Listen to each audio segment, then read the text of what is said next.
তো কোরআন পড়ার একটা আদব হচ্ছে, আমরা যে কোরআন তেলাওয়াত করি এর একটা অন্যতম আদব হচ্ছে, যদি অর্থ বুঝে পড়তে পারি তাহলে তো মাশাআল্লাহ ভালো, আর যদি অর্থ বুঝে না পড়তে পারি, কোরআন যখন আমি তেলাওয়াত করি মাঝে মাঝে জান্নাত শব্দ আসে না?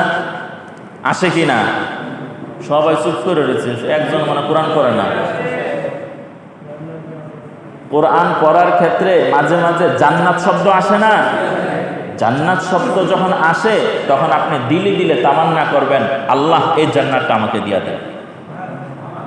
আবার যখন কোরআন যখন তেলাওয়াত করবেন মাঝে মাঝে জাহান্নাম শব্দ আসে, আসে কি না? তখন আপনি দিলে দিলে এইটা ফিল করবেন যে আল্লাহ এই জাহান্নাম থেকে আমার কি দেন? মুক্তি দেন। এটা কোরআন তেলাওয়াতের আদব সমূহের মধ্যে থেকে এটাও একটা আদব।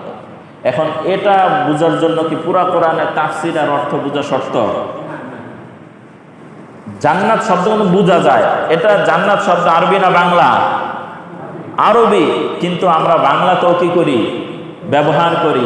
জাহান্নাম এই শব্দটা আরবি না বাংলা? আরবি, কিন্তু আমরা বাংলাতেও কি করি? ব্যবহার করি। সুতরাং যখন তেলাওয়াতের মাঝে এসে যাবে তখন সাথে সাথে ওই যে আশা আর ভয় এর মাঝামাঝি যদি থাকে তাহলে এই কোরআন হুজ্জাতুন লাকা আও আলাইকা, এই কোরআন দলিল হবে পাঠকের জন্য পক্ষে অথবা বিপক্ষে।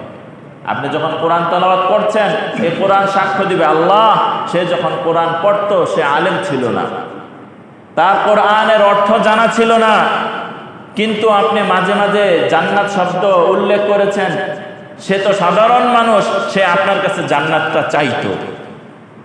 তখন এই কোরআন সুপারিশ করবে, আল্লাহ এই ব্যক্তি যেহেতু জান্নাত চাইতো আপনি তাকে জান্নাত দিয়ে দেন, কোরআনের এই সুপারিশ ওই ব্যক্তির ব্যাপারে গ্রহণ করা হবে। সুবহানাল্লাহ।